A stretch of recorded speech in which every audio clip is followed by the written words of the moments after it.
कार्यक्रम के पुण्यार्चक हैं श्री राजेंद्र प्रसाद जैन, श्रीमती ममता जैन, श्री प्रशांत जैन, श्रीमती दिव्या जैन, पारस जैन, श्री भरत जैन, श्रीमती सौम्या जैन एवं समस्त परिवार, मुंबई। धर्म ध्यान के साधन क्या बने, ये अपनी जगह अलग महत्व रखता,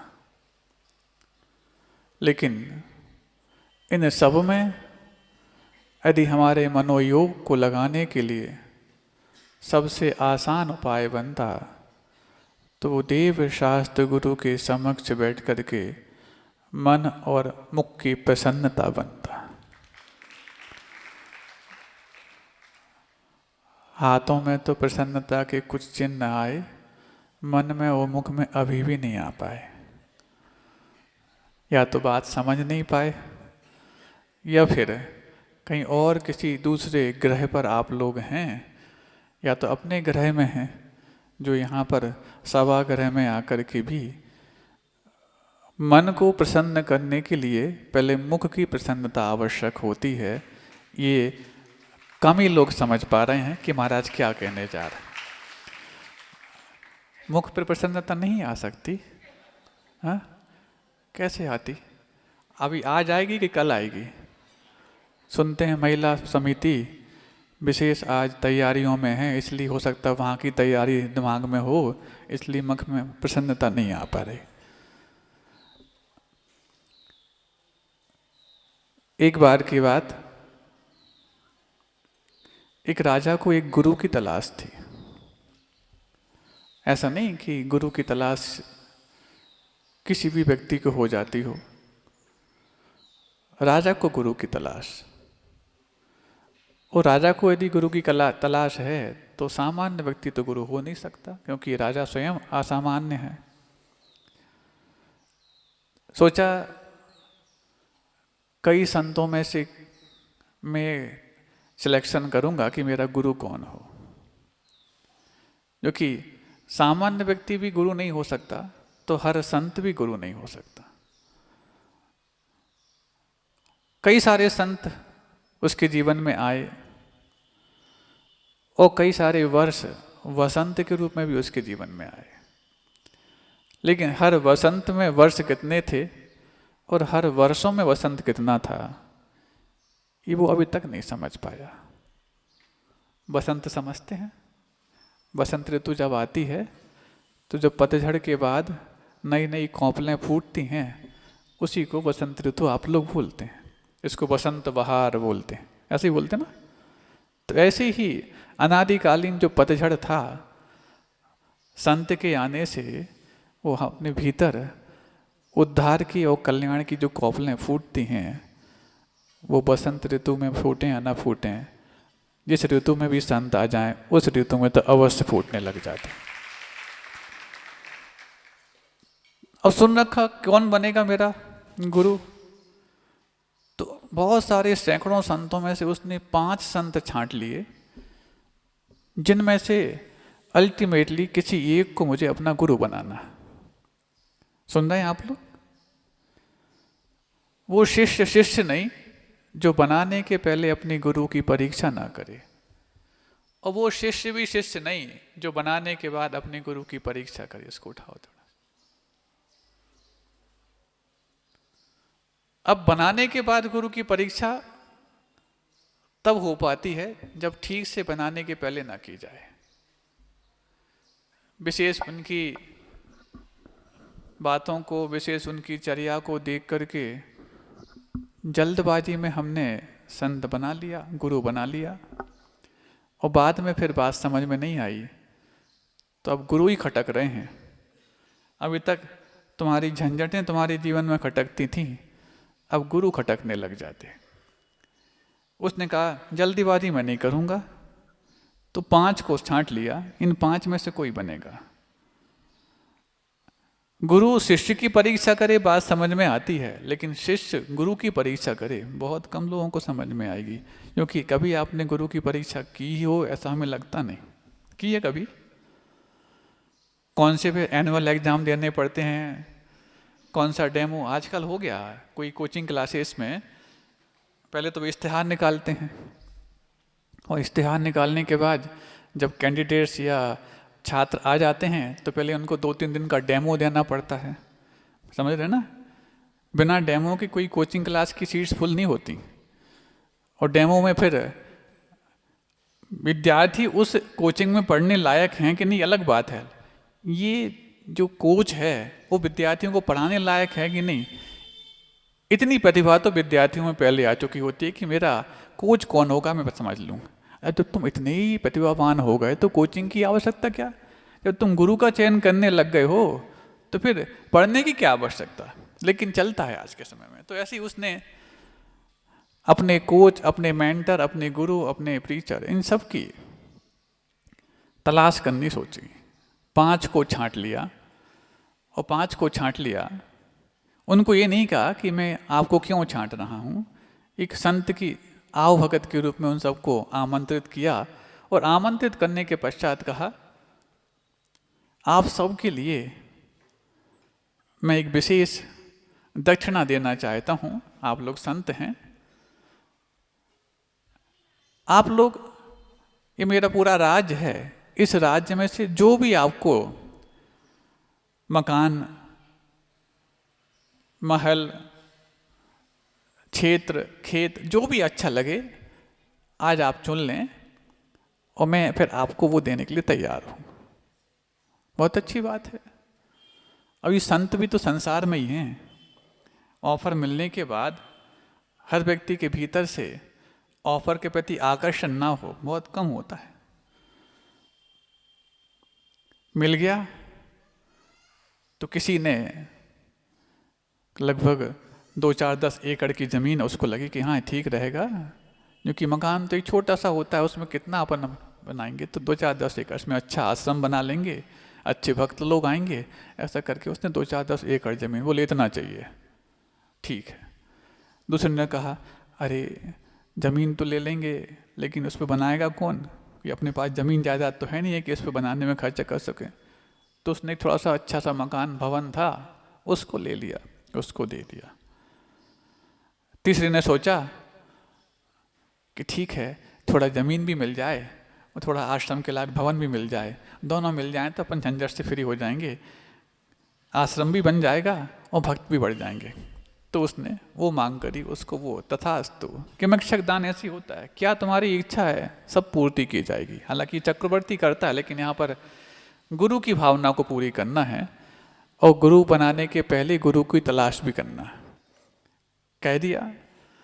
चौथे से पूछा तुम्हें क्या चाहिए, तो उसने सोचा मकान भी हो, स्थान भी हो, उसके साथ साथ कुछ और सुविधाएं भी तो चाहिए। अरे सिर्फ मकान और स्थान होने से काम चलता, इसकी व्यवस्था भी तो चाहिए। तो कोई सोचा कोई बात नहीं, थोड़ा सा बाग बगीचा हो जिसमें फल फूल हों, गाय वगैरह हो जिसमें दूध पानी की व्यवस्था हो सके, इस प्रकार से उसने ऐसा मांग लिया, ठीक है, उसको भी दे दिया। और एक और था, और जिसको कुछ सूझ नहीं रहा कि मैं क्या मांग लूं क्या नहीं मांगूं, तो एक पेड़ के नीचे बैठा था वो। अब जब 5 को सब कुछ दे दिया तो 4 को तो दे करके संतुष्ट है, लेकिन 5वें ने कुछ ढंग से मांगा ही नहीं। वो पेड़ के नीचे बैठा है और विचार मग्न है। उसके विचार मग्न देख करके इसके मन में भी विचार आया कि आखिरकार माजरा क्या है। जाके पूछता है आपने तो कुछ कहा ही नहीं, मैंने आपके लिए विनय पूर्वक निवेदन किया, आपको जो चाहिए आप ग्रहण कीजिए ताकि मैं अपनी दक्षिणा, गुरु बनाने के पहले दक्षिणा अलग बात होती है और गुरु बनने के बाद दक्षिणा अलग बात होती है। दक्षिणा का मतलब भेंट, मैं कुछ भेंट समर्पित करना चाहता हूँ। आपने तो कोई ना स्थान मांगा ना मकान मांगा, कुछ नहीं, और आप यहाँ बैठे हैं, आपको क्या चाहिए, क्या चाहिए। मैं किसी एक मकान के दायरे में, खेत के दायरे में और सुविधाओं के दायरे में बंधना चाहता हूँ, ऐसा मुझे पसंद नहीं आया। मैं पूरी दुनिया को ही अपना कुटुंब व परिवार मानता हूँ, इसलिए इस पेड़ के नीचे आके बैठ गया हूँ। बस जैसी ये बात सुनी कि मैं पूरी दुनिया को अपना मकान मानता हूँ, दुनिया को अपना परिवार मानता हूँ, दुनिया को कुटुंब मानता हूँ, इसीलिए अब मैं दुनिया को मांगता हूँ, मानता हूँ तो पूरी दुनिया को तुमसे मांग के रखूंगा कहाँ, इसलिए सोचा मैं दुनिया में रहता हूँ और दुनिया मेरे मन में रहती है, इसलिए पेड़ के नीचे रह कर के मैं आसान से रहता हूँ। इतनी बात सुनता है वो राजा, जिसने कुछ नहीं मांगा उसके चरणों में झुक जाता, और जैसे ही झुक जाता, आज से आप मुझे अपना शिष्य स्वीकार कर लें, मैं आपको आज से गुरु बनाता हूँ। वो कहता है आपने बहुत अच्छी बात कही, आप शिष्य बनना चाहते राजा होकर के और मुझे गुरु बनाना चाहते, लेकिन इसमें भी थोड़ी सी दिक्कत है। अब क्या दिक्कत है? आपने तो कहा कि पूरी दुनिया आपकी है और दुनिया में मैं रहता हूँ, मैं कहता हूँ मैं आपका हूँ। जो अपनाने के पहले ये कह दे कि मैं आपका हूँ, हो सकता है उसको अपनाने के बाद कुछ मांगने की इच्छा हो जाए, तो मैं कहाँ तक पूर्ति करूँगा। इसी बीच में थोड़ा सा एक दूसरा प्रसंग में लाना चाहता हूँ, इसको तो मैं कंटिन्यू रखूँगा। वो ये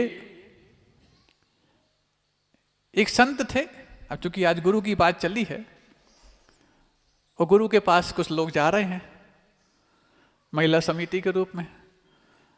समिति है, परिषद है, भगवान जाने, हम तो महिला समाज जानते हैं। और यदि आपको महिला समाज ये शब्द पसंद आए तब तो हमारा और अच्छा आशीर्वाद है,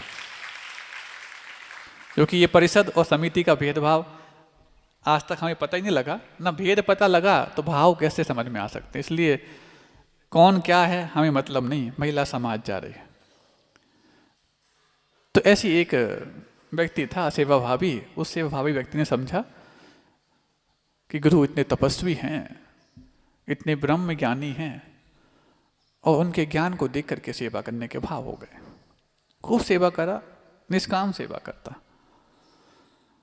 एक दिन गुरु को लगा ये अच्छा भक्त है, ऐसे 2-4 भक्त हो जाएं तो मेरा काम चल जाए। हाँ, मिलते कहाँ ऐसे कि निष्काम सेवा, कोई बदले में कुछ चाहता ही नहीं, ये भी नहीं चाहता कि मेरा कुछ भला हो जाए, कल्याण हो जाए, या मुझे कुछ जीवनोपयोगी सामग्री मिल जाए, कुछ नहीं चाहता, कुछ चला हुआ है। तो एक दिन गुरु ने पूछ लिया, चेला बनेगा? सुन रहे हो? चेला बनेगा? अब वो समझ नहीं पाया कि क्या, तो पूछता है ये चेला क्या होता है? अब ऐसा प्रश्न भी गुरु के सामने किसी चेले ने पहली बार किया होगा कि ये चेला क्या होता है। अब कुछ परिभाषाएं तो नियत होती, उन परिभाषाओं को आप बोल दो तो तुरंत सामने वाले को भाव स्पष्ट हो जाए। अब जिसको यही नहीं मालूम कि चेला क्या होता है, उसको अब क्या बताएं, तो उसने उसकी भाषा में, अब जिसको इतने से शब्द का मीनिंग नहीं मालूम तो उसको उसकी जनरल नॉलेज कितनी वीक होगी आप समझ सकते हैं। तो उस वीक व्यक्ति के लिए कैसे समझा पाएं कि चेला क्या होता है, तो उसकी भाषा में समझा देता है। हाँ, वो ही जो काम करता है, सेवा करता है, उसका नाम चेला होता है। तो वो चेला जवाब देता है, यदि चेला इसको बोलते हैं ठीक है, और आपने कहा कि चेला बनेगा क्या, मैं आपसे कहना चाहता हूं गुरु बनाओ तो तैयार हूं, चेला बाद में देख लूंगा। बात समझ में आई? चेला बनाने की आपने जो बात रखी, ऑफर रखा कि चेला बनेगा क्या, और चेले की परिभाषा जो आपने बता दी, अब मेरे मन में भाव आ रहा है यदि गुरु बनाओ तो बनने को तैयार हूं, चेला में बाद में देख लूंगा। बहुत बड़ी बात उसने कह दी।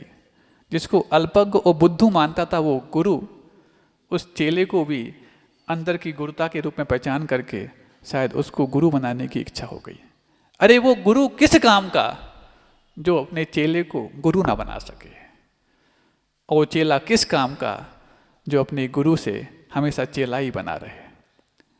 ये प्रभु, गुरु, शिष्य और भक्त, ये जो 4 किरदार आपने जीवन में जिए होंगे, ये 4 किरदार वन वे ट्रैक के रूप में हैं, खासतौर से जैनिज्म में। अन्य जगहों पर तो आपने गुरु प्रभु बन जाता और फिर बाद में जाकर के यदि कुछ शौक चढ़ता तो अवतार लेके फिर वापस से चेला बन जाता, फिर प्रभु बन जाता। ये 2 वे ट्रैक जैनिज्म में नहीं है, 1 वे ट्रैक है। एक बार जिस रास्ते पे आगे बढ़े तो बढ़ते ही चले गए, लौटने की कोई बात नहीं। ऐसे ही जब गुरु को बनाते वक्त गुरुता की बात आए, वंदे तद्गुण लब्धये, उनके गुणों की प्राप्ति हो, उनके गुणों की प्राप्ति के लिए जब वंदना की जाती है, तो बताओ गुरु के पास गुणों की प्राप्ति होने के पश्चात क्या आप चेला बने रहोगे? गुरु को भी उनके गुणों की प्राप्ति के लिए नमस्कार कर रहे हो, और यदि उनके गुण प्राप्त हो जाएंगे तो क्या तुम चेला रह सकते हो? प्रभु को भी तुम उनके गुणों की प्राप्ति के लिए नमस्कार कर रहे हो, वंदे तद्गुण लब्धये, इस भावना को रख करके, तो क्या तुम भक्त बन सकते हो? भक्त तब तक हो जब तक गुणों की प्राप्ति नहीं हो रही है। जैसी गुणों की प्राप्ति प्रारंभ हो और उसका जब समापन हो तो तुम भक्त रह ही नहीं पाओगे, तुम भी उन्हीं के समान उनके बाजू में विराजमान हो जाओगे। ऐसे ही जब मन में भाव उठते हैं तो जाकर के भक्ति सही प्रकार और सही आकार प्राप्त कर पाती है।